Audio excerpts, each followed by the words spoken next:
नमस्कार। एक बार फिर से आप सबका स्वागत है। मैं उम्मीद करती हूँ कि सफलता की सीढ़ी के 3 पड़ाव आपने पार कर लिए होंगे। आज हम चौथे पड़ाव की बात करते हैं और चौथा पड़ाव है, उसका नाम है रैली अदर्स। रैली अदर्स का मतलब है कि अगर हम अपने लक्ष्य को पूरा करना चाहते हैं नियत समय पर, सही समय पर, जो समय हमने तय किया है उस पर पूरा करना चाहते हैं, तो उसके लिए हमें कई लोगों की मदद की आवश्यकता होगी। मनुष्य एक सामाजिक प्राणी है, हम सब जानते हैं, और बिना दूसरे पर निर्भर हुए हम कोई भी काम सही समय पर सफलतापूर्वक, it means efficiently, effectively and at a particular time अगर हम करना चाहें तो हम नहीं कर सकते। तो अगर हमें सही समय पर कार्य पूरा करना है तो हमें पहले से ही ये तय करना होगा कि हमें किससे कितनी और कैसी हेल्प चाहिए। हाँ, बीच बीच में भी आपको ये आइडिया लग सकता है कि हाँ, मुझे अब इस वक्त इस पर्सन की ज़रूरत है या किसी और पर्सन से किसी और प्रकार की मदद की ज़रूरत है, सपोर्ट की ज़रूरत है। अब ये सपोर्ट किसी भी प्रकार का हो सकता है, मॉरल, इमोशनल भी हो सकता है। आपको कहीं आप अटक रहे हैं, कहीं फंस रहे हैं, कोई रुकावट आ गई है, उसको दूर करना है तो उसके लिए भी आप किसी की मदद ले सकते हैं। ये आपको तय करना है कि किससे कैसी मदद लेनी है। सवाल ये उठता है कि कई बार लोग सोचते हैं कि क्यों मदद करें, लक्ष्य तो दूसरे व्यक्ति को पूरा करना है, तो ऐसे में हम क्यों मदद करें। तो इसके लिए मैं एक छोटी सी कहानी सुनाना चाहती हूँ आप लोगों को। एक चूहा था, वो एक ज़मींदार साहब के यहाँ रहता था। अब जैसे चूहे की आदत है, वो सारी चीज़ों को कुतर डालता है, कोई कागज़ हो, कोई कपड़े हो, कोई और खाने पीने का सामान हो। ज़मींदार साहब बहुत परेशान हो गए, तो उन्होंने ये तय किया कि मैं एक चूहेदानी ले आता हूँ और इस चूहे को पकड़ लूँगा। वो चूहेदानी ले आए, चूहे को पता चला अब चूहे को अपनी जान बचानी थी, क्योंकि अगर वो चूहेदानी में फंस गया तो यहाँ नहीं रह पाएगा। तो उसने सोचा कि मुझे अपनी जान बचाने के लिए किसी न किसी की मदद की आवश्यकता होगी। इसके लिए वो कबूतर के पास गया। कबूतर जमींदार साहब के बगीचे में रहता था। कबूतर से चूहे ने कहा कि प्लीज़ मेरी मदद कर दो, ज़मींदार साहब चूहेदानी ले आए हैं, मैं उसमें फंस सकता हूँ। कबूतर को लगा कि ये मेरी समस्या नहीं है, तो मैं क्यों उसकी मदद करूँ। उसने मना कर दिया। उसके बाद वो मुर्गे के पास गया।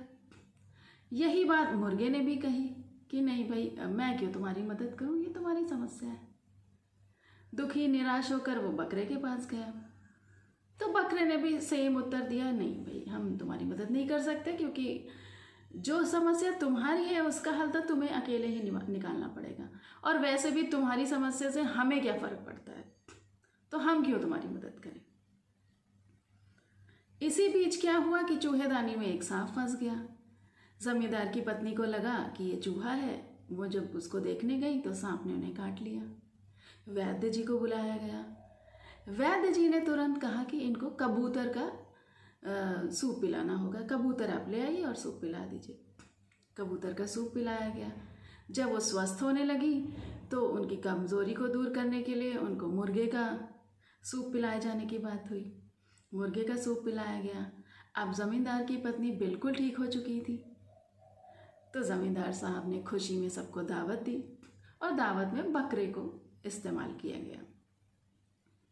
अब यहाँ पर आप देखिए कि ये जो तीनों, कबूतर, मुर्गा और बकरा, ये तीनों ही वो व्यक्ति हैं या वो जानवर हैं जिनसे चूहे ने मदद मांगी थी, लेकिन उन सब ने मना कर दिया था। क्यों? क्योंकि उनको लगा था ये समस्या हमारी नहीं है। यहाँ पर ध्यान देने की एक बात है कि हम सब एक दूसरे से किसी न किसी प्रकार जुड़े हुए हैं, बंधे हुए हैं। हाँ, ये ज़रूरी है कि कई बार ये बंधन दिखाई देता है और कई बार ये बंधन नहीं दिखाई देता। अब इस बात को हम अच्छी तरह से ऐसे भी समझ सकते हैं कि ये कोरोना महामारी के वक्त आप सबने ये महसूस किया होगा कि हम सब एक दूसरे से कैसे जुड़े हुए हैं, कैसे एक की बीमारी से दूसरे को फ़र्क पड़ रहा है। तो उसी प्रकार क्यों ये ज़रूरी होता है कि हम महामारी में ही जब हमारी जान पर बनाए हम तभी ये सोचें कि हमें दूसरे की मदद करनी चाहिए? नहीं, ऐसा नहीं होना चाहिए। समय कैसा भी हो, हमको अपने मन में ये बिठाना है कि हमसे जितना हो सके, जैसे हो सके, हम दूसरे की मदद करें। एक बात और ध्यान देने की है, वो ये है कि कई बार जो मदद करने वाला होता है उसे ये पता ही नहीं होता कि वो किस प्रकार से मदद करे। वो मदद तो करना चाहता है, लेकिन कैसी मदद, कितनी मदद, कैसे करे वो मदद, तो ये जानने के लिए सबसे ज़रूरी होता है कि जो व्यक्ति दूसरे का हेल्प, दूसरे का सपोर्ट चाहता है, उसे दूसरे व्यक्ति को ये बता देना चाहिए कि आपको मेरी कितनी और किस प्रकार की मदद करनी है। जब आप स्पष्ट होंगे, चाहे आप मांग रहे हो कुछ या आप दे रहे हो कुछ, उस वक्त आपको बहुत ज़्यादा स्पष्ट होना चाहिए। कई बार हम सोच लेते हैं कि सामने वाला तो समझ ही जाएगा। हमको कभी भी इस धोखे में नहीं रहना चाहिए कि सामने वाला हमेशा वो ही समझेगा जो हम उसे समझाना चाहते हैं। इसलिए बेहतर होगा कि जब भी हम अपनी कोई भी बात कहें, स्पष्ट रूप से कहें, एक सीधे शब्दों में अपनी बात, सरल शब्दों में अपनी बात कि ये खास प्रकार की मदद मुझे आपसे चाहिए और इतने समय में चाहिए।